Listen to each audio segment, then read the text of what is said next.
Yu-jin recalls how Yu-yun was still small and sweet as a baby brother. Back then, Yu-yun would run up to Yu-jin and hug him tight. Yu-yun even takes care of Yu-jin even though he is the younger brother. Yu-yun is the type who always has a ready smile for his older brother. He loves Yu-jin to the point that he even tells him that he'll go to med school so that Yu-jin wouldn't have to work for another day in his life. Now, I really want Yu-yun to be my brother. Yu-jin shares with everyone in the conference room that regardless of how busy he is, Yu-yun managed to grow up as a kind, upstanding, and gentle young man. Yu-yun is the perfect definition of a docile sibling that anyone would want. Ming bams his fist to the table, and everyone tries to hold on to their laughter. They could not do so, and they all laughed at how ridiculous those words were from Yu-jin. Yu-jin was confused and asked if he had said something wrong. A guildmaster comments how Yu-yun is acting polite today, and it's all because of his young's presence in the meeting. Yu-jin sees that the guildmaster of Sejong Guild, Hyunjae, is starting to crack up, which is different from how Yu-jin perceived him as someone all serious. So what if Yu-yun is only good in front of his brother? This only shows how much affection he has for his young. Hyuna points at Yu-yun and cackles, as she tells everyone how Yu-yun is acting all coy in front of his brother. This pisses Yu-jin a bit. He tells her off and argues they can't bully his younger brother. This only makes Hyuna laugh some more. Even the chairman of the Hunters Association is amazed at how close the two are. At the same time, Mingu is still laughing so hard, and comments on how the chairman still has tears from laughing too hard. They are really enjoying this. Hyuna tries to smooth things over and hands Yu-jin a document so that they can finish the deal. Yu-jin was still irritated, but he kept his thoughts to himself. He knows that his brother is a wonderful young man. Even though Yu-yun can't be nice all the time since he has been a guildmaster from a young age. This is precisely why your little bro loves you, because you are so understanding and love him unconditionally. Hyuna continues with the meeting, explaining how they had settled most things between the guilds before Yu-jin and Yu-yun even arrived. She tells Yu-jin to look at the document, to let them know if he needs anything else. Yu-jin looks at the documents and asks about the statement about him owning a building. Hyuna asks if Shimyang didn't tell Yu-jin about it. The chairman explains that Yu-jin will require a facility to breed the creatures, so they decided to have a new building for that purpose, with Yu-jin as its owner. Hearing about it, Yu-jin was deeply thankful for having Shimyang negotiate this for him. Shimyang is the definition of a great ally. At its essence, the agreement states the 5 guilds present will ensure the security of Yu-jin Han and his building. Yu-jin will prioritize breeding creatures for the 5 guilds. The construction of the facility is a joint venture funded by 4 of the 5 guilds other than Han, and the building will be under the ownership of Yu-jin Han. That is one fantastic deal. Maybe I should sign up to become Yu-jin's PA or something. Yu-yun tells his brother they only need Yu-jin's signature as he hands him a document. Yu-jin can't help himself from smiling, but he still tries to suppress it. Yu-yun was confused by the look on his brother's face, and Yu-jin said it was the nerves, while thinking how blessed he was to have a building in the heart of Seoul. Things are really looking up for Yu-jin. Yu-jin still thinks he is a shrimp amongst whales, but he is one happy shrimp who can handle that pressure. To have him in his own building protected by the top 5 guilds in the country is a big win. Yu-jin is already planning to have Myung-woo and Dr. Siak join him in the building by setting up a workshop and office. Yu-jin imagines how he'll be interviewed as the guy who turns Zero into a rich and handsome hero.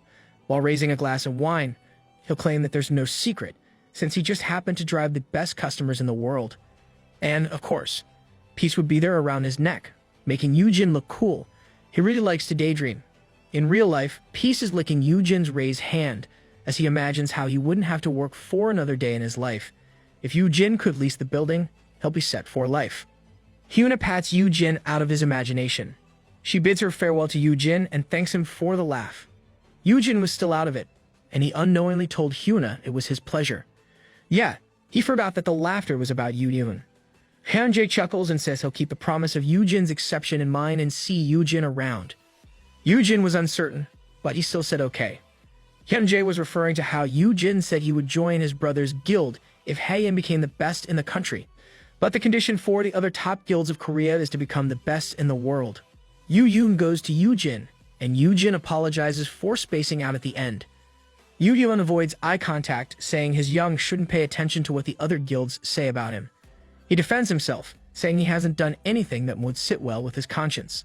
Yu-jin pats Yu-yun on the back, reassuring him that he knows how Yu-yun has to get his hands dirty sometimes as a guildmaster.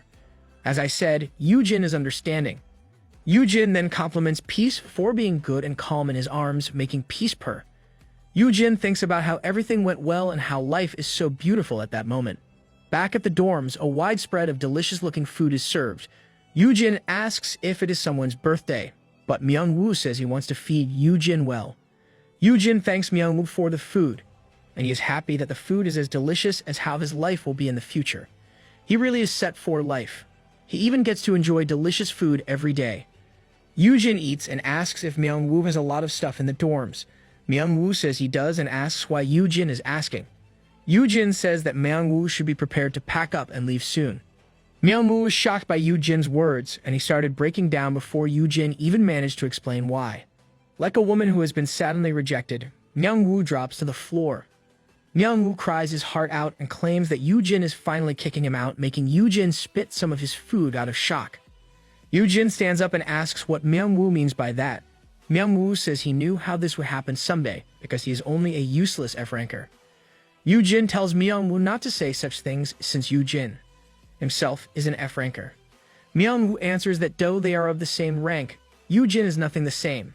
Myung-woo recalls how Yu-jin was brave and genius, and for a guy like him who didn't even get a level 10 skill, Myung-woo keeps on crying. Myung-woo really shouldn't compare himself to others. Everyone has their own strengths and weaknesses. In Myung-woo's case, his strength hasn't manifested yet. Yu-jin tries to cheer Myung-woo, but Myung-woo claims he's a lost cause. He says that Yu-jin is correct. It is time for him to leave. And then he thanks Yu-jin for everything. These words make Yu-jin panic, and he grabs Myung-woo's clothes. Keep him there, Yu-jin. Even if you must destroy his clothes. Yu-jin asks where Myung-woo will go, while Myung-woo says he can't waste any more of Yu-jin's precious time on him. Yu-jin yells that it's not a waste of time. He thinks about how Myung-woo has to sharpen 10,000 blades to gain the SS rank skill, and how Myung-woo is vital for Yu-jin's plan to retire young and rich. Yu-jin knew that Myung-woo wouldn't believe him if he said those words, and he couldn't reveal his skill's secret. Yu-jin changes tactics, saying he can't force Myung-woo to stay against his will. Yu-jin expresses how he has no idea that this is how Myung-woo feels. Myung-woo looks down and says it's okay. Yu-jin says it was too bad because he just came across information that couldn't help Myung-woo while looking disappointed. Yeah, Yu-jin's acting again. Yu-jin tells Myung-woo not to mind him, since he can't just damp the information on Myung-woo if he doesn't want it. This got Myung-woo all curious, and he asked Yu-jin what it was. Yu-jin continues to act like he is pondering, letting Myung-woo know that there's a secret that he wants to share with his buddy. Myung-woo doesn't wish Yu-jin to be gloomy and asked about it. Way to guilt someone. Yu-jin says he might as well say it before Myung-woo leaves. Yu-jin makes up a story about how he heard from Dr. Siak that there's a training method to help unlock a particular skill. Yu-jin thinks the best way to make someone believe you is to quote someone brilliant or famous. Yes, we're learning from you. Deep inside, Yu-jin apologizes to Dr. White for using her name and swears he'll make up for it. In the dark R&D lab of Dr. Hye-yan Siak, Hye-yan is still working. She stretches, relieved that she's done with the paperwork, and all she has to do is wait for their response. Hye-yan looks at her computer, unaware that something is lingering in the shadows. A shadow of a face with unkempt hair then appears. Is the genre turning to horror now? A couple of knives clatter as Yu-jin announces, this is the perfect training for Myung-woo. He makes Myung-woo swear not to tell it to anyone, not even Dr. Siak. Myung-woo accepts the condition and asks Yu-jin what he should do with all the kitchen knives. Yu-jin simply says it's homework, and we learn another lesson from Yu-jin on ensuring you won't get busted. Yu-jin instructs Myung-woo to use his supporting skills related to weapons in sharpening the knives. Myung-woo affirms and starts sliding a knife into the grindstone. A counter appears, indicating how many blades were sharpened by Myung-woo. Yu-jin explains how Myung-woo must repeatedly do the task to unlock a crafting skill and how it is a reliable source of income, making it an absolute gold mine. Myung-woo was shocked by this. Yu-jin raises a hand beside his mouth, saying that Myung-woo has to grind about 10,000 to unlock it. Myung-woo was really glad to hear that it was only 10,000. Dude, what are you so happy about? It's 10,000? Myung-woo claims that if he sharpens 100 knives daily, he'll be done in 100 days. Yu-jin was shocked and asked if that was what Myung-woo would only do all day. Myung-woo reassures Yu-jin that he is excellent at repetitive menial tasks like this.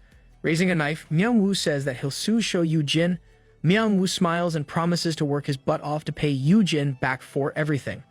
"You're a hard worker, Myung-woo." Yoo-jin is happy that he managed to secure one of his retirement plans. He thinks that now is the time to ensure the second one. Yoo-jin visits Hae-yan in her R&D lab inside the Hae-yan Guild. Dr. Siak shows her enthusiasm in conversing with Yoo-jin. At the same time, Yoo-jin is already tired of talking with the doctor for hours. Yoo-jin apparently forgot that Hae-yan mentioned how she wanted to speak with him for 10 hours. The two are talking about dungeons and how no one really considered if there were rules behind them. Yoo-jin explains that his theory is more of a hunch with no data to back it up, since there aren't a lot of dungeons in Korea. Dr. Siak agrees and covers her mouth, feeling that she has somehow offended many people by saying that. They carry on with a discussion on how they would get meaningful data if they could investigate more dungeons. This makes Dr. Siak wonder if she should join an international team. This is where the problem lies. Yoo-jin realizes that this is precisely why the genius Dr. Hae-yan Siak went overseas in the future. He reflects on how the doctor and her team will discover the principle of dungeon formations 3 years from now. This discovery will make America gain royalties from the world. Yoo-jin tries to devise a way to make Dr. Siak stay in the country until she makes the discovery. Holding a tray with jelly, Hae-yan says she has prepared exactly for this. Yoo-jin sees that it is a buckwheat jelly. Hae-yan explains how buckwheat jelly and rice wine can attract a dakhaebi, aka Korean goblin, at night with a dark moon. Yoo-jin is confused and asks Dr. Siak about it. Is she trying to summon the goblin, Kim Shin? Shouldn't she blow a candle instead? Oh, sorry. I forgot that it only works for Euntak. Hae-yan talks about a famous hunter who teleports and dresses like a mischievous spirit from Korean folklore. This hunter is mysterious and has remained in the shadows, and no one really knows the gender or age of this hunter. People only knew that the dakhaebi's teleportation ability lets them teleport anywhere they want to save countless lives from dungeon breaks and disasters. This act makes the dakhaebi gain a reputation. At the same time, the dakhaebi's skill can be threatening to thugs who are up to no good. They can appear in their hideouts and subjugate every thug in a few moves and warn them. It is hard to catch them because of their teleportation skill and knows all kinds of secrets. This ability and knowledge ensure the dakhaebi's safety and freedom to travel anywhere while remaining independent. And we have another character with OP skills. Back to Hae-yan and Yoo-jin. Hae-yan even prepared some roasted buckwheat, and she figured that the dakhaebi was bound to know a lot about dungeons. She spreads the roasted buckwheat around and shares that she found a blog saying how dakhaebi loves buckwheat. This makes Yoo-jin question how reliable Dr. Siak's source is. I found a different source, and it says that dakhaebis love buckwheat jelly and like to play pranks. Hae-yan is so excited as she continues to spread roasted buckwheat, claiming she has a lot of questions for them. Yoo-jin tries to calm her down, saying that dakhaebi isn't an actual dakhaebi from the fairy tales, and suggests that the doctor should request help from the guild instead. Suddenly, the light in the lab turns off, making them question if it was a blackout or something. Yoo-jin opens his phone for light, and he sees that Dr. Siak is wholly rooted to the spot and starts to have a worried look on her face.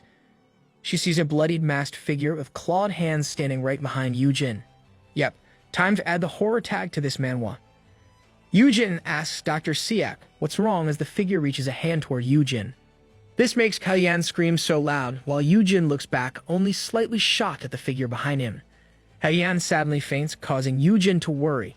Yoo-jin's fear resistance has been activated, and he relaxes as he thinks how ghosts don't exist and that what's before them is simply a show aiming to scare. With this thought process, Yoo-jin finally concludes who the culprit is. It was none other than dakhaebi. Fear resistance is really reliable to have. The lights in the lab turn back on, and dakhaebi appears, saying there's no need to be salty. The dakhaebi says he only swung by to make the lady's wish come true as he removed the scary mask. At this point of the story, we have no idea what dakhaebi's gender is, so we'll refer to it as a male. Dakhaebi asks if it was too much, claiming that he didn't know the lady would faint from it.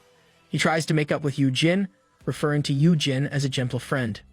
Yoo-jin focuses on the system before him, letting him know that the dakhaebi's name is Yoon-yoon, with B-rank stats for current and potential stats. Yoon-yoon has already unlocked some skills with one that is even S-rank. But this is not where Yoo-jin's focus lies. It is at the system notifying Yoo-jin that the target has not yet been influenced by the keywords. Realizing that a hunter who's free to roam around without being bound by any guild or country is precisely what Yoo-jin needs right now. Yoo-jin plans to influence dakhaebi as well. Utilizing Dakebi's skills will significantly help Dr. Heian Siak with her dungeon research. Yujin stands up as he concludes that this is the perfect chance. He smirks at him and claims that the Dakebi's pranks won't scare Yujin, so he better drop it. Yun is shocked by what Yujin said and says he saw Yujin trembling earlier. Yujin makes an excuse, saying it was only because he didn't see him coming. Like a kid, Dakebi hops around, claiming that he did scare Yujin and calls Yujin some names like scaredy cat, chicken, coward, etc. The Dakebi is really childlike. Yujin again says he wasn't scared and won't fall for such childish pranks, while Dakebi claims that those were classic moves. It won't work because our MC has a cheat in the form of fear resistance. Yujin thinks about how the folklore says that the Dakebi loves to prank to the point that they would put their lives on the line just to do so.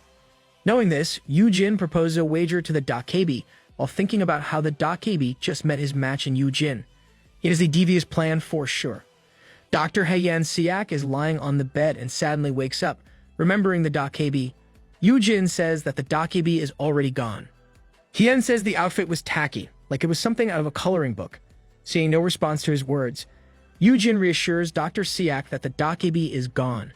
The Dakebi would have responded with its childlike personality if it had been there. Heian sighs with relief simultaneously. She is sad that she didn't get to ask her questions. She tells how she has hit a wall in her research and figures out how the Dakebi would be able to help her. Yujin comforts Dr. Siak and says that he'll be able to help her with this. Hearing this excited Heian, thinking that Yujin agreed to come with her to grad school. Yujin calms her down and explains how he has a way to get more information that Dr. Siak needs. So what exactly happened before? Let's watch. The Dakebi expresses how much he loves a good wager and asks what the stakes are as he floats in the air in a lazy position. Yujin proposes a wager of whether the Dakebi can scare Yujin or not. If Yun wins, Yujin will serve the Dakebi for 3 years, and vice versa if Yujin won't get scared. Wow, our MC is such a cheat. The Dakebi laughs at this and claims an F-ranker like Yujin won't be able to win against an almighty Dakebi like him. The Dakebi then changes the stakes, saying that Yujin has to serve 20 years to match the 3 years of the Dakebi. He says it's only fair, and this already accounts for the fact that Yujin is the older brother of Heian's guildmaster. Yujin surmises how the Dakebi did his research well and created a contract for them to sign. The Dakebi becomes suspicious of how Yujin is rushing to a losing game and asks what Yujin is scheming. He says how unlikely it is for an F-ranker like Yujin to have a fancy skill and wonders if Yujin plans to outsmart him with items. At least he is not that foolish in just signing a contract. The Dakebi doesn't know that Yujin has the fear resistance skill, so as long as the Dakebi agrees, it's a sure win for Yujin. Knowing there is doubt in the Dakebi, Yujin chooses to improve his acting skills. He says that he is actually Yu's biggest fan while blushing. Yujin mentions how the Dakebi saved many people and finds the story of the Dakebi's pouch of secrets remarkable. Our MC is such an actor that he can even blush when necessary. Yujin scratches his head, saying that it would be amazing to win against the Dakebi. But at the same, if he loses, he'll get to work for the great Dakebi. Yujin says this with great enthusiasm.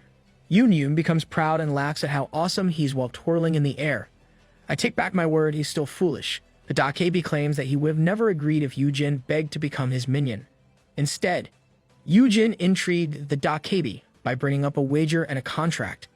Yujin reminds the Dakebi that doesn't mean that he doesn't have a fighting chance. Admiring Yujin's spirit, the Dakebi finally agrees and says he'll try scaring Yujin 3 times in the next week. And if Yujin manages to stay calm in one of those 3 times, he'll make Yujin his right-hand man. I guess there will be another horrific scene in the future. Back to the present, Yujin can't say the exact details to Dr. Siak. Still, he will surely get the data necessary for the doctor to conduct her research without leaving the country. Yujin admits he is not book smart like the doctor. He can only hope that they can share the profits equally. That is, if Dr. Siak's research on dungeon formations bears fruit from the data Yujin provides. Yujin is really working hard to secure his second retirement plan. This got the doctor thinking, and she says that she appreciates it. But at the same time, there is no guarantee that she'll find anything. Yujin encourages Dr. Siak that she will be able to do so. This makes Heian blush, thinking that it's just flattery. Yujin says he's serious and tries to remember what the date is. Yujin then predicts the A-rank dungeon that will appear in Ichan. He starts betting that the dungeon will be full of slimes or a coastal setting. Heian is surprised by Yujin's prediction and how he came up with it. Yujin is making full use of his knowledge. Yujin, of course, can't say he came back from the future.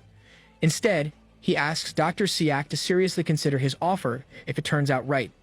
He says that it may be outrageous, but he is confident in the potential of Dr. Siak's research. Yujin stands up and tells the doctor not to worry about the results. Instead, she should ask her uncle to bid for the management rights of that dungeon. Outside the room, Yujin reassures himself that he never gave anything away and everything will be fine. All that's left to do is to humor the Dakebi for a week.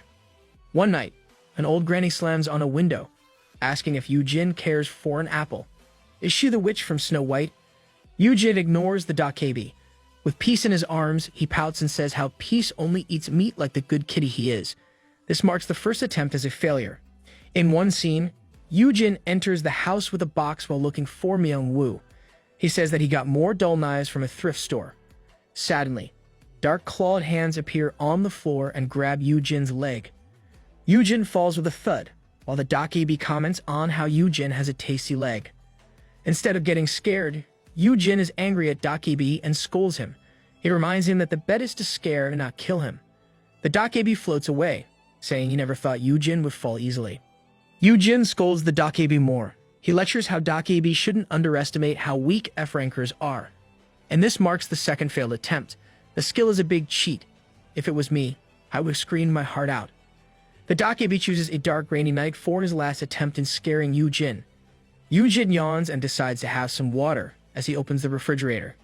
As he was about to drink, a big bloody straw doll floated in the air. Yujin dryly says wow and comments on how the Dakebi put up much effort in his last attempt. Yujin was about to say how it wouldn't scare him but stopped as he turned his head.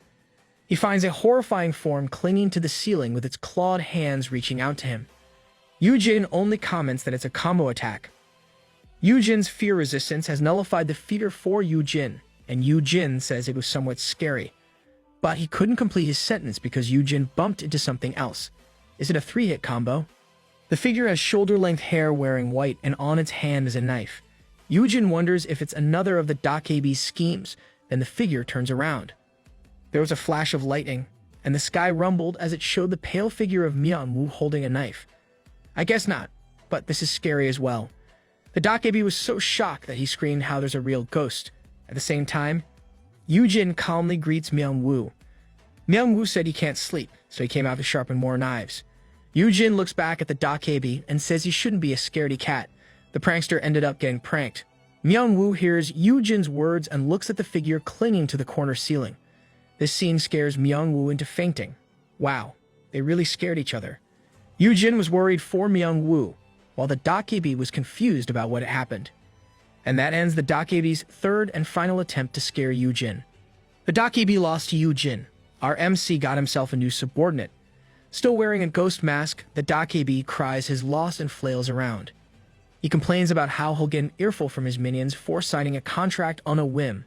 I'll be your subordinate if it means I can scold you. The Dakebi continues to complain about how he'll be roasted alive. He yells that he won't go back and will just live there with Yujin. I guess his minions are terrifying. The complaining makes Yujin's ears bleed, and he tries to calm the Dakebi. He asks how old the Dakebi is. The other answers that he's over 100 while still crying. Yujin tells Yun-Yun to be serious. Yun-Yun only replies how he really is a Dakebi. Yujin says it's only an act, and there's no way for a real Dakebi to exist. The Dakebi makes his point by saying how dungeons and humans with superpowers exist, and how even Yujin's brother can even breathe fire. That is quite logical. Yujin starts saying that it's the system, then realizes that the Dakebi does have a good point. But seeing this system, he is sure that the Dakebi is also an awakened. Yujin asks if the Dakebi is really not a human. With a sigh, the Dakebi calls Yujin boss, and he starts to glow. He explains that he has existed for over a century. At the same time, he only turned 3 recently. That is kinda confusing. Yujin reckons that the Dakebi refers to the time the system first appeared, meaning he was born then. The Dakebi confirms this.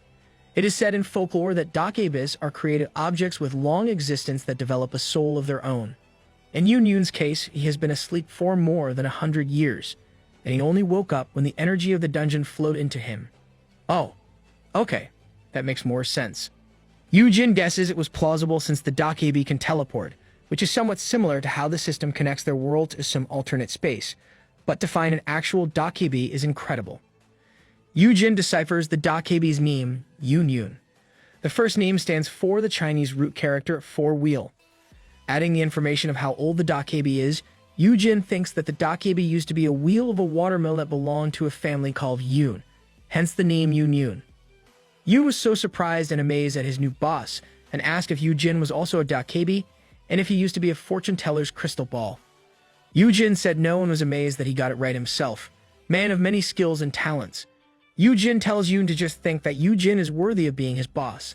Then Jin says he has a task for his humble servant, and Yun makes a face at this. Yun drops to the ground and complains that he'll never do boring errands. Jin explains that he needs Yun to investigate the dungeons of other countries since other countries prohibit access to foreigners. But this will be easy for Yun, who has stealth and teleportation skills. This is the real reason why they need Dakebi on their team. Yun lazily lies on the floor and asks why they should do this. Jin smiles and says that Yun will become a more incredible hero with this. Jin explains that gathering data on dungeons would help determine how they are created. This information would prevent more death and destruction from dungeon breaks, meaning it'll save the world. Jin says that this will make Yun the heroic savior of the world. Not only will he be famous, people might also create a line of merchandise for the Dakebi. If their world was the old one, Jin would make lots of money if he worked in sales. Imagining Jin's description made Yun smile with proud satisfaction. Yun stands up and grabs the tablet from Jin with a smile. He starts checking the details on the tablet and asks if he really needs to go to other countries. Jin asks if Yun can't just teleport, and Yun explains he can't teleport that far. Jin remembers that Yun has only unlocked the S-rank skill, Who Am I?, and the B-rank skill, Cloud Steps. With these thoughts, Jin makes a decision. He calls the Dakebi, and with a straight face, he says, "I love you." He's an opportunist, albeit a good one. Jin thinks he should help Yun level up until he unlocks that skill. Yun is startled at first, but then he yells at Jin. Jin makes an excuse for how Dakebis thrive on love, so Yun should get used to loving. Yun looks at Jin dubiously. With sparkling eyes and a flowery tone, Jin says they should start greeting each other like that. He says, "I love you, Yun," and asks Yun to do the same. Yun is shaking as he tries to say it, but he is so hesitant that he says bye and poofs out of there. It's either Yun is shy or traumatized by this display of affection. Jin was slightly disappointed but still looked forward to working with his beloved servant. It's another new day for our MC. The door opens, and Heian and Shimyeon burst through it. The two were so happy as they claimed that Jin was right. Jin was wearing equipment and taking care of Peace at that time. But he was suddenly lifted up to the air by Shimyeon as he happily announced that it was indeed a slime dungeon. Jin was surprised by this, while Peace remained on the floor, shocked to find his owner taken away from him. Shimyeon continues, saying he had doubts, but they hit the jackpot with this dungeon. Peace became angry at them. Jin yells to be put down and tries to calm Peace simultaneously. "Don't anger our cute Peace." Shimyeon is so happy that the Heian Guild has a new cash cow. Slime is considered to be a costly raw material. This means the guild wouldn't have to worry about budget anymore. Shimyeon and Heian have incredibly happy, blushing faces as they look at Jin. They look like a fanboy and a fangirl meeting face-to-face with their idol. Shimyeon claims that Jin is a national treasure, making Jin feel a bit creeped out. Heian says she has decided to accept Jin's offer and will try her best. Jin was glad to hear this. Then Shimyeon says he will place a tracker on Jin for safety, but Jin immediately rejects it. Shimyeon's getting creepier by the second. Jin says he already has an overprotective brother to deal with. Pissed, Jin holds Peace out and commands to attack Shimyeon, and Peace starts hissing at Shimyeon. Our Peace is adorable even when he's hissing. Shimyeon reasons they can't let a treasured asset like him be unprotected. Jin holds on and irked Peace as he tells Shimyeon he's no prophet. He urges Shimyeon to support Dr. Heian's research instead, which will help provide the predictive analysis of dungeons. Jin then runs off with Peace as he shouts that he's only a monster breeder. Jin thinks that he only wants a quiet, comfy life. He really is trying to make his promise from before come true. While his prediction may have been right this time, things could still change, and he doesn't want to be exposed as a liar. Shimyeon and Heian look at Jin's disappearing figure. Heian then praises Jin for being a true scholar. At the same time, Ximyang says Yujin is a humble man who cares more deeply about the guild than anyone. They are not only fooled but also letting the misunderstanding grow. A maze is showcased, and an announcer says the pet must escape this maze. It is complex for pets and filled with toys and mirrors that distract and confuse them. The host continues to explain that it would take at least 3 minutes for trained cats and dogs to escape it. Peace walks through the maze, and the host wonders how long it would take for a horned flame lion to escape. Oh, so the maze was for Peace. I was confused there for a second. Peace quickly makes his way out before the explanation of the challenge is even finished. Looking all cute, Peace jumps into Yujin's arms, and Yujin praises him. The host declares it's a new record, proving how these high-rank monsters are more intelligent. Everyone in the studio was amazed and found the whole experience so admirable, as they clapped their hands for both Peace and Yujin. Yujin says his thanks to everyone. So why the sudden TV appearance? Let's have a short flashback. Ximyang says that Yujin should be on TV for the Hunter Files series. Yujin was skeptical and asked why. Ximyang explains that it is to make Yujin famous. He knows that it would be hard to hide Yujin from the public, so it would be best to make Yujin famous instead. By becoming famous, Yujin's safety will be better ensured if everyone knows him. Now, let's go back to the present. Yujin was persuaded by the logic of director Siak to appear in the show, and Yerim also accompanied him as a bodyguard. Yujin really doesn't like it because it invokes terrible memories from his past life, and he wonders if people will talk trash again. He thinks these bad thoughts as he plays with the very lovable Peace. The people around him are smitten with how cute Peace is, and the host comments how they have never seen such a darling magic beast. The host is so happy that she says it's definitely the highlight of her career. Yujin is glad of the compliment that he smirks. Yujin finally admits this is the best decision ever as he plays with Peace in front of the cameras. I hope this helps him recover from his bad experience with Amiya before. They are finally taking a break, and Yujin is satisfied with how things turned out since he could show off Peace to everyone. Knowing that everyone else also finds Peace cute, Yujin thinks it's a crime not to share this cuteness overload. He remembers how some people there have suggested that Yujin should start a social media account and upload Peace's pics. Peace would be an instant online sensation. Yujin considers this and wonders if he should also sell some merch or even produce an album of Peace. He looks far into the future when Peace will be fully grown and become a world star. At that time, Yujin will be its manager, and he'll be famous as a monster tamer. Maybe we should count how many times Yujin daydreams in this manhwa. Yujin relaxes in his chair and says people should fall in line to have Peace's autograph. A person with long hair says yes, and that she'll be the first in line. Yujin looked at the person who just spoke, and it was Hyuna, the guild master of the Breaker Guild. Hyuna looks down at Yujin and asks if the autograph will be a paw print. Paw print sounds like a great idea. Let's have it embedded in plaster or cement. Yujin and Peace's eyes bulge with surprise at seeing Hyuna. Yujin falls off his chair with a crash, and Hyuna greets him and asks how the young master Haiyan is doing. Still shocked, Yujin asks why Hyuna is there, while Peace hisses at her. Hyuna explains that having at least 3 A-rank hunters is required when shooting a show with monsters, so she volunteers to catch up with Yujin simultaneously. It is obviously an excuse. Hyuna reaches out to help Yujin while the people around them talk about Hyuna's appearance in the studio. Yujin stands up on his own, thinking about how the spotlight was stolen from him. Hyuna is surprised that Yujin didn't take her hand and asks if she should have swept him off his feet like a princess.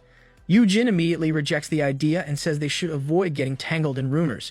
Hyuna pats Yujin on the shoulder and says she doesn't care, since Yujin will be her breeding partner. This makes the people around them gasp and murmur.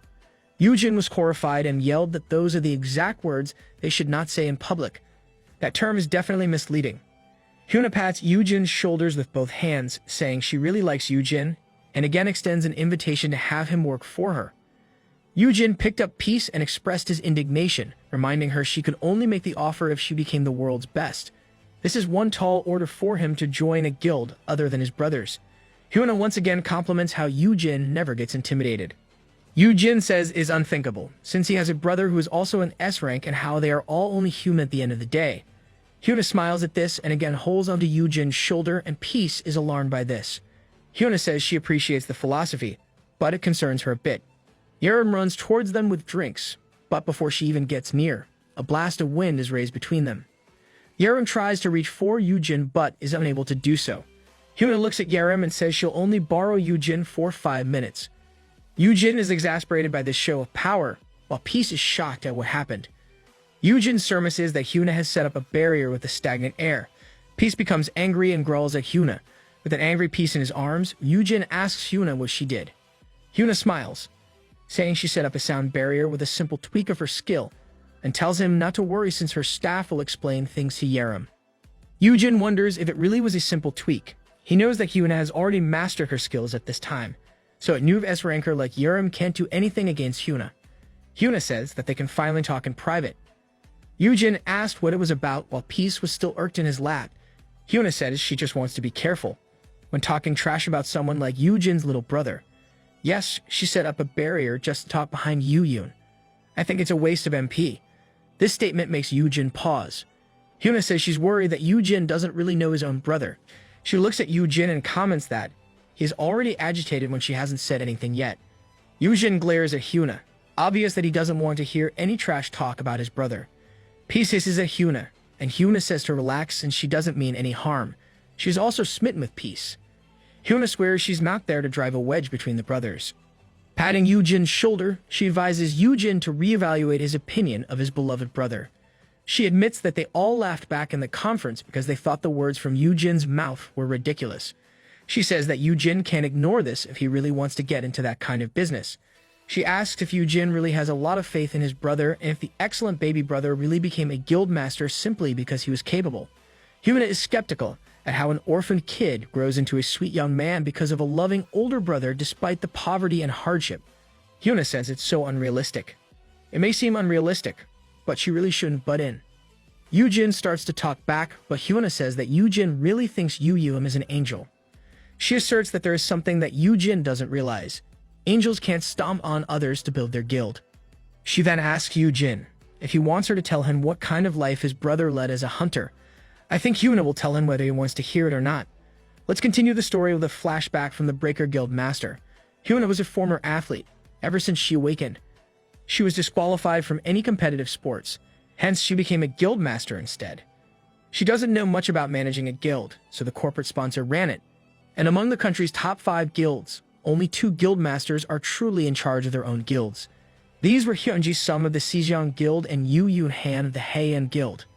Yoon has rejected offers from big companies and has built an independent guild. He was viewed as a kid since he was only a high schooler then. At the same time, everyone's after Yoon, and some of them even attempt to poison the young man. They're great examples of self-made men. Hyuna admits that she was naive back when she intervened when she heard about an attempt on Yoon's life. Hyuna decides to go and save Yoon since he's only a minor. But what welcomed her is far from what she expects. The whole place is burning. Dark remains are left on the ground. And Hyuna even thought there was a monster attack. She's really the type who worries about others. A man screams for mercy, and Hyuna turns her head. She finds Yoon looming over a man. The man swears that he won't do it again and they will leave Yoon alone. But Yoon was having none of it. It was extermination. Hyuna walks to Yoon and asks if he's okay. However, Yoon is still wary of his surroundings that he attacks Hyuna. Hyuna manages to block it and says she was stupid for worrying when Yoon obviously isn't an ordinary kid. Hyuna even thinks that Yoon is not even human anymore because rage has filled Yoon's complete being at that time. You really can't blame him, he almost died from poison. Hyuna says the incident was covered up and anyone involved disappeared. She finishes her story by saying that Yoon took down those calling shots and took their resources. Those were then used to build the Haean Guild. Jin looks at Hyuna with shock, while Peace glares at the guildmaster. Hyuna says it may be hard to believe, but this is how the world of S-rankers works. Hyuna knows that Jin and Yoon used to live apart, and asks if Jin didn't notice how his brother has changed. Jin only looks away at this. I think Jin is more sad that he wasn't there for his brother rather than being scared of what he learned. Hyuna once again pats Jin's shoulder and advises him to look at the matter with open eyes, because Yoon isn't who Jin thinks he is. From Hyuna's experience, Yoon is a monster. Yoon may only be pretending to be a docile little brother, and he might bare his fangs at Jin one day. She says it is unsafe for Jin to stay close to Yoon, as a phone vibrates in her pocket. Hyuna takes the phone from her pocket and looks at it. The name on the phone says Jerkwad number 2 is calling her. Hyuna says it is Yoon. I'm betting Jerkwad number 1 is Hyunjae. Hyuna looks at Jin and asks if he wants to keep his distance from his brother. If he does, she's willing to give Yu-jin a hand. Yu-jin mumbles how Yu-yoon has gone through hell as well. Yu-jin sadly grabs the phone in Hyuna's hand, shocking her. Yu-jin answers the call, and Yu-yoon immediately threatens Hyuna Moon, but stops when he hears his brother's voice. Yu-yoon asks if Yu-jin is okay, and if the woman told him anything stupid. Yu-jin thinks that Yu-yoon had to bloody his hands to get to where he is today. Then he answers his brother in an annoyed tone, saying how Hyuna was talking trash about Yu-yoon. I admire their strong relationship. Yu-jin doesn't really care if his brother has done those things before. Though Yu-yoon is acting strange. Yu-jin knows how cruel people can be. Yu-jin himself doesn't have clean hands. He was guilty of surviving all those years while everyone around him died. Yu-jin remembers how Yu-yoon protected him in his past life. After experiencing that, there is no way Yu-jin wouldn't defend his brother. Yu-jin says that Hyuna has underestimated him. He casually talks to his brother about returning the favor by talking trash about Hyuna. He starts mentioning something that happened last year in April. Hyuna became horrified when she heard this from Yu-jin. It was about the most embarrassing moment in Hyuna's life that would be revealed to the country in 4 years. An eye for an eye, Hyuna can't just bully the MC's lil bro without experiencing something bad in return. Yu-jin continues that it was around 5 p.m. on April 2 at the CS convenience store in Icheon, Gyeonggi province. Before Yu-jin can tell everything about it, Hyuna snatches the phone from him and crushes it with her bare hands. Now I'm curious about what really happened. Red in the face, Hyuna glares at Yu-jin and asks how he knows about it. She starts shaking Yu-jin, trying to make him talk. Peace is enraged at this, while Yu-jin is calm and says he just heard it somewhere. Hyuna threatens Yu-jin, making Peace hiss in anger, but still calm. Yu-jin dares her and says she won't have any super special mount. Yu-jin smirks at Hyuna and tells her she shouldn't have talked about his brother that way. He says this even though he is still in Hyuna's clutches. Hyuna is angered, but she knows that Yu-jin has a point. I hope Yu-yoon looks it up so we may also know the deets. She lets Yu-jin go with a sigh and says that she should have realized how the apple really doesn't fall far from the tree. Yu-jin thinks about how everyone will learn the truth anyway as he takes Peace from the ground. With a snap, Hyuna released the barrier, saying that she thought Yu-jin would be different from Yu-yoon. So she tried. She's at least relieved that there's nothing to worry about if the other guild masters approach Yu-jin. Yu-jin wonders if Hyuna is trying to warn him while Peace continues to leer at Hyuna. Yerim sadly yells and complains at Hyuna. Yu-jin reassures Yerim that he's okay while Hyuna pats Yu-jin's back, saying it was just adult talk. She whispers to Yu-jin that he better not utter a word about that. Hyuna makes it sound different. Yerim sees this and headbutts Hyuna's stomach, thinking that Hyuna is threatening Yu-jin. Everything else in the studio is as normal as the two S-rank bickers. A staff tells Yu-jin that the shoot will resume in 5 minutes and hands him water. Yu-jin looks at the two, wondering when they got so close, and if it is because they are the only female S-rank hunters in the country. Yu-jin looks at the scene where Hyuna playfully grapples Yerim. Yu-jin ponders if Yerim will go to the Breaker Guild once her contract with Heian ends. I doubt she will. She'll definitely be following you around. Yu-jin thinks back to how the Breaker Guild wouldn't last long, because Hyuna doesn't like taking orders. The same goes for Sukwon Choi of the MKC Guild. Yu-jin feeds water to Peace as he thinks if he should recruit Hyuna to their side instead, since she would make a powerful pair with Yerim. Another reason is that he needs to have more S-rankers under his influence. Yep, 50 slots must be filled. So far, the only S-ranks Yu-jin has influence over are Yu-yoon and Yerim. There are 48 to go. Yu-jin speculates whether Hyuna would be a better mentor for Yerim rather than him. He sadly hears Yerim saying that Yu-jin is not just Hyuna's breeding partner, since Yu-jin will also help Yerim breed. Water from Yu-jin's mouth fell out when he heard this. He immediately shouts at Yerim to get away from Hyuna, since Hyuna is obviously a bad influence on her. People around them were murmuring about how Yerim was a minor. That was embarrassing. At home, the TV show Hunter Files airs the story of Yu-jin and labels him Monster Daddy. Yerim makes fun of Yu-jin, while Yu-jin droops, thinking he told them it should be Monster Tamer. Myung-woo comforts Yu-jin, saying that he is now famous. With a title like Monster Daddy, everyone will now associate that name with Yu-jin Han. He's the dad of everyone. Yu-jin and Myung-woo are walking in the hall, carrying knives that need sharpening. Myung-woo is amazed that he is being lent a workspace in the armory. Yu-jin says he asked a favor from the guild, since he can't have Myung-woo sharpen knives in the kitchen every night. Myung-woo reflects on how he scared Yu-jin's friend then and how he passed out later. Myung-woo refers to Yoon-yoon, the doc AB. Yujin claimed that Dakibi was a friend who was only visiting. Yeah, a friend who visits late on a rainy night. It's a wonder why Myung-woo didn't find it sus. Yujin says it would be nice if Myung-woo gets to know the people in the armory, since they might work together. Myung-woo admits he wouldn't want to go on more raids, so this is an excellent opportunity. Yujin agrees since Myung-woo is not exactly built for combat. Yujin hums as he thinks that Myung-woo will soon become an SS-ranked blacksmith, so the armory is the better fit for him. I'm guessing the stats will be the same, but the skills will be SS. Kind of similar to how Yujin is an F rank with L rank and S rank skills. Yujin and Myung-woo reached the armory of Haeun Guild, and they were welcomed by the heat. The armory is a large place with people working on various things. Yujin and Myung-woo walk in, and Myung-woo sees a large chunk of mana stone in one area. He was about to touch it when he was suddenly stopped by one of the workers there. The staff asks them if they are authorized to be in that area. Yujin simply smiles at the man and asks if HR has contacted them about lending a workspace for his friend. The man then recognizes them and bows as a greeting. He says they received word that his friend has a grinding stone skill. Yujin looks at the man's size and wonders if Myung-woo could become a blacksmith. Myung-woo's body will probably become fitter once he's used to doing these things. The staff then leads them and asks if Myung-woo has used a blade sharpener before. Myung-woo says that he did as a kid. Myung-woo was amazed to find an industrial blade sharpener and looked at it closely. He is excited and gushes about how the machine can work for you with just a few commands. The staff says it is for the staff, so Myung-woo can't really touch them. He then leads Myung-woo to a room, saying they'll be his workspace. Myung-woo and Yujin go inside and finds a shabby room filled with scraps and some old tools. The staff says that the blade sharpener can be used by Myung-woo. Though it is usable, the blade sharpener is obviously musty. Wow, I can't believe they're stingy. The staff leaves them to it, leaving Yujin shocked. Yujin tries to call the man back and asks if he is joking. Myung-woo stops Yujin and says it's okay. The workers in the armory glare at them, and they start hearing the whispers of how that guy used his connections when they go even higher F-class Awakened.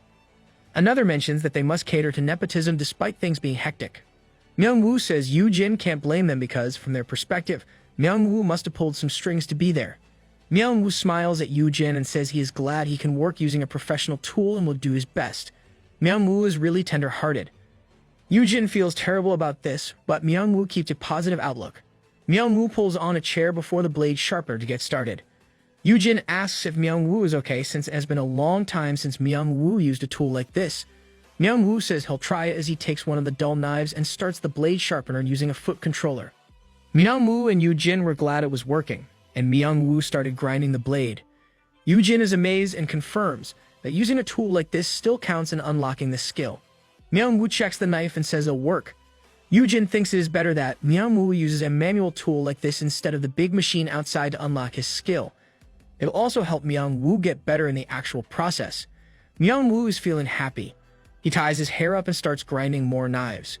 Yujin tells Myung-woo to be careful, but he stops himself when he sees how Myung-woo quickly finishes sharpening one knife after another. Yujin had never seen Myung-woo this focused before. Myung-woo looks really cool as he works. Yujin remembers how Myung-woo is a crybaby who is easily scared and intimidated. Seeing Myung-woo focused and at ease in what he's doing is far from how he usually is. Yujin's alarm goes off, pulling him back to reality. He says goodbye to Myung-woo, since he needs to train peace. Myung-woo looks up, realizing that Yujin is still there. Yujin admits he got engrossed in watching Myung-woo work. Myung-woo apologizes for taking up Yujin's time and asks if Yujin wants to be walked out. Yujin reassures Myung-woo that he'll be fine, and that they'll just see each other at home. Yujin leaves and realizes how he can't stop watching Myung-woo work.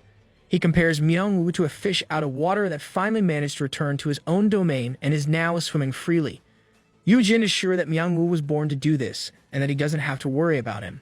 Or so Yujin thought, because the next day, Myung-woo is lying face down in bed with many pain relief patches on him. Myung-woo groans about how it's only been a day, but he's already hopeless. While Yujin puts on more patches on Myung-woo to help him get better, Myung-woo had to take a day off because he was sore all over. In the armory, a female staff comments about how that guy didn't show up today. Another staff says that the string puller called in sick. The female staff laughs at this and says he must be faking it. She thinks the guy must have thought it's a cushy job since he got in by connections, but after a day, he's given up on how hard it is.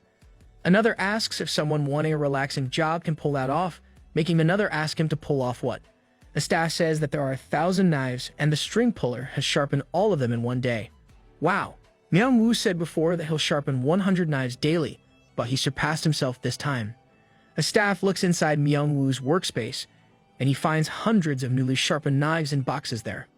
As this happened, Myung-woo was lying in bed, sad that he can't do any work today. You should pace yourself better, Myung-woo. A week later, Myung-woo's workspace is now filled with boxes of knives. The armory staff is looking at Myung-woo with amazement. His current progress is now at 5,600 out of 10,000. You're halfway there.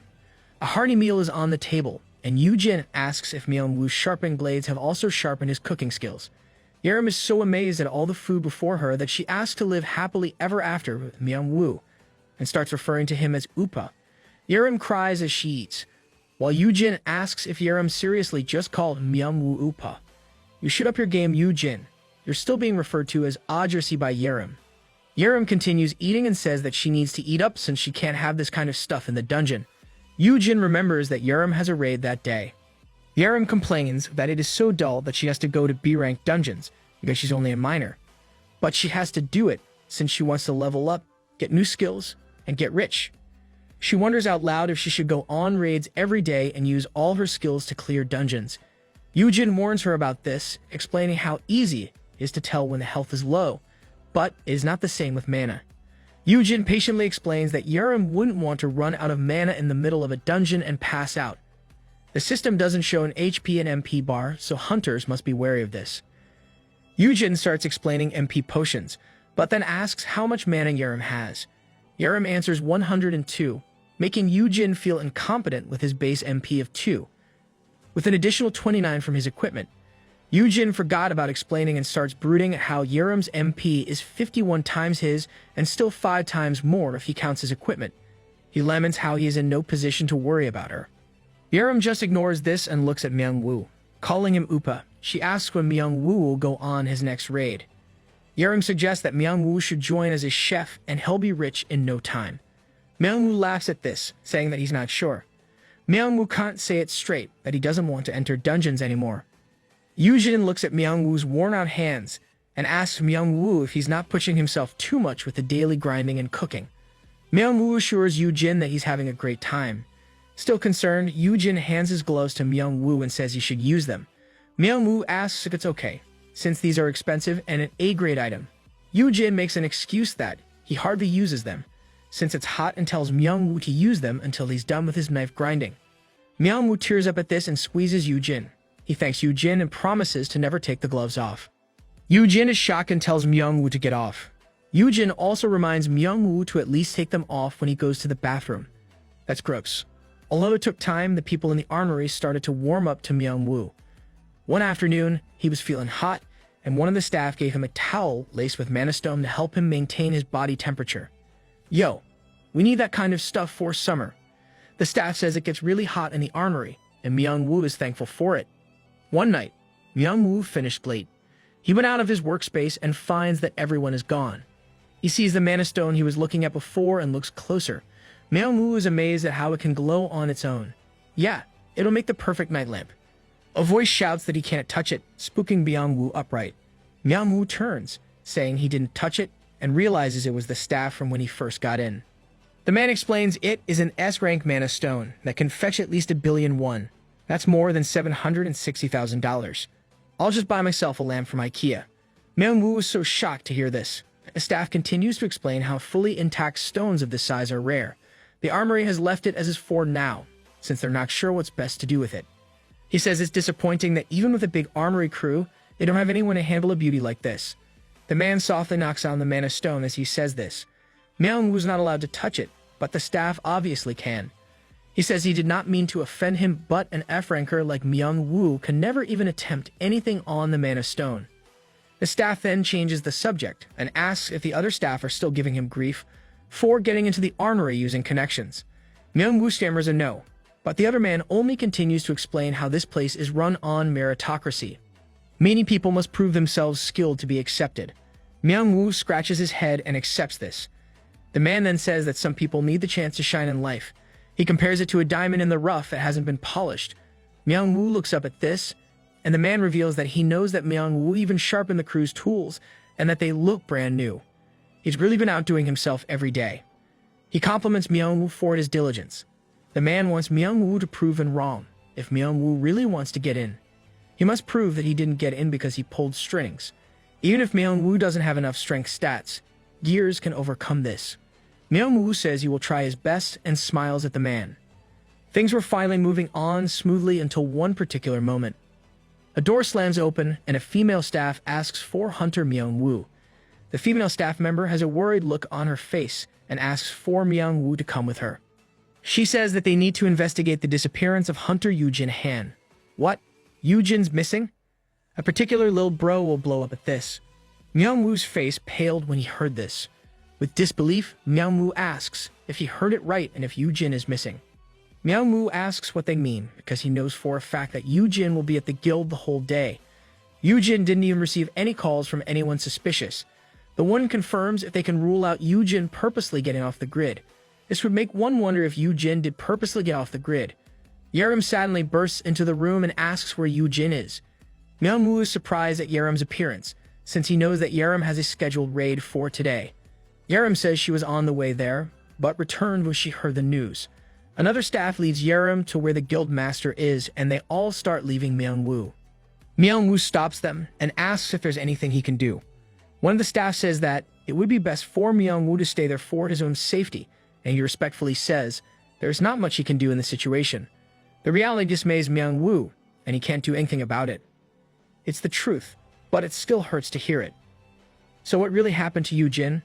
A few hours ago, Yoojin was relaxing, since everything he had hoped for was now slowly coming true. He has nothing to worry about anymore except that Peace has thrashed the place, even the couch. Peace purrs and starts tugging at Yoojin's head. Understanding how Peace feels cooped up there for too long, he decides to head down and train with Peace. He opens the door and sees a man. He tells the man that they'll be stepping out for a bit.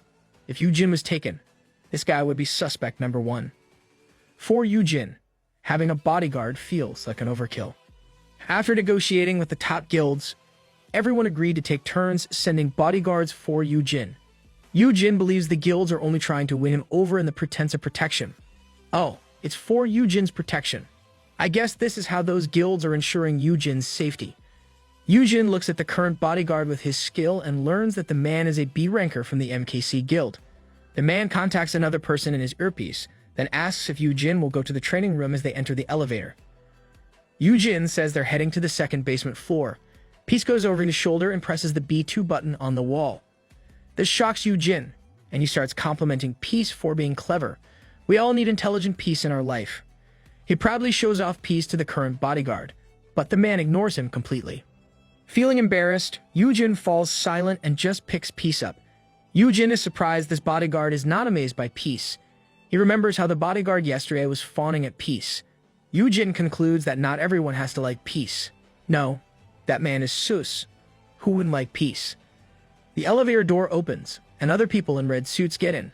One of the guys in the red suit apologizes for the big luggage. Yoojin says it's okay.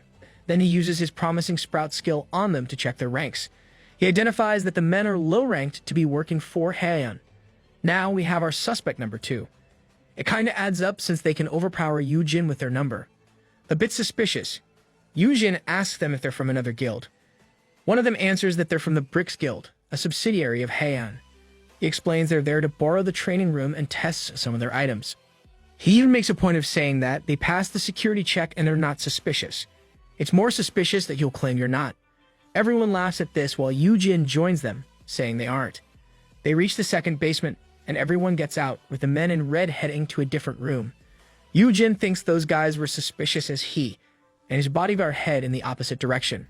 Yoojin glares as he believes they're suspicious because none of them complimented Peace's cuteness. Disregarding this, Yoojin just concludes that not everyone would be comfortable with a magic beast around, no matter how cute it may be. No, Yoojin, they're also sus. I just can't wrap my head around how some people would find such rare cuteness and not comment. Reaching one of the training rooms, Yoojin lets Peace roam. Peace immediately takes a tied rope and looks at Yoojin, acting all cute. Yoojin smiles, commenting on how Peace wants to play tug, but Yoojin says he has to get ready. Yeah, it's the tug of death. You have to get prepared.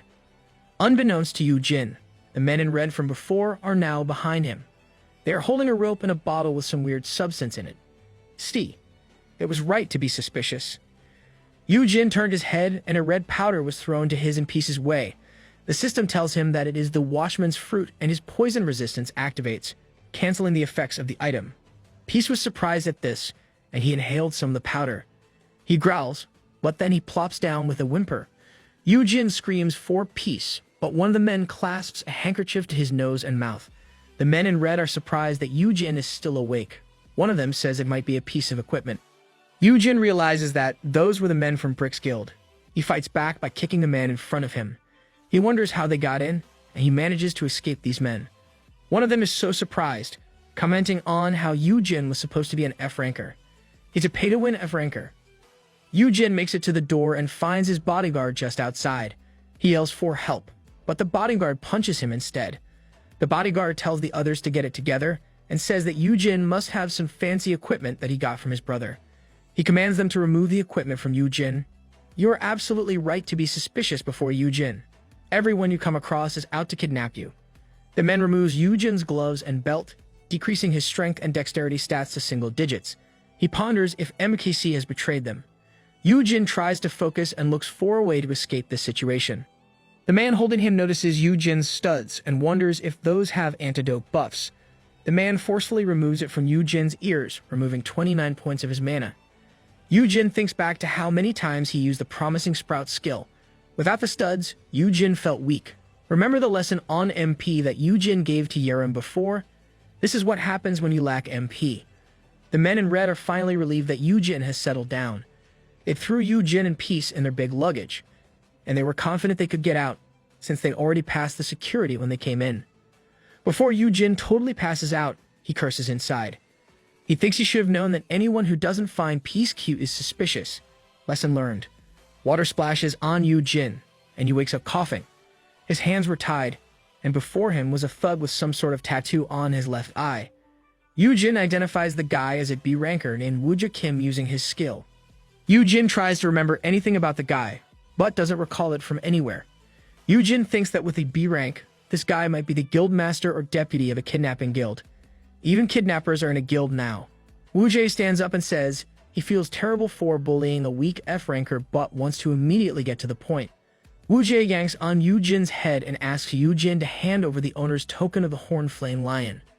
Wooja tells Yu Jin that he shouldn't hope for anyone to save him and should just hand the token over. From what the man just said, Yu Jin deduces that they haven't killed Peace yet, and Peace was brought with him. Yu Jin comments on how Wooja is confident for someone who has the top 5 guilds and the Hunters Association after him. The MKC guild is probably behind this. The man is unthreatened and looks at his phone. He shows Yu Jin how his bodyguard had been reporting to Wooja that there were no issues. He informs Yu Jin that his bodyguard is still standing by the training room, and no one knows that Yu Jin has been taken. Wooja is confident they'll never be caught, since they'll be gone by the time they even catch on. Wooja continues to be proud, because their location is on a wharf with thousands of similar containers. Before they even finish searching, they'll already be in Japan. For a kidnapper, he sure likes to let his victim know the kidnapping details. Hearing this information, Yu Jin asks if the Japanese were behind this. Wooja smiles, saying that not precisely. It's just where Yu Jin will be sold for auction. Wooja even explains how they'll gain half of the winning bid and a sponsorship package once they turn Yu Jin over. Yu Jin finally understands how they plan to sell them overseas, since they can't do it in Korea, which is the primary purpose of their kidnappers. Yu Jin ponders if he'll be rescued in time. He is sure the guilds and association will get help from the Coast Guard once they learn Yu Jin is gone.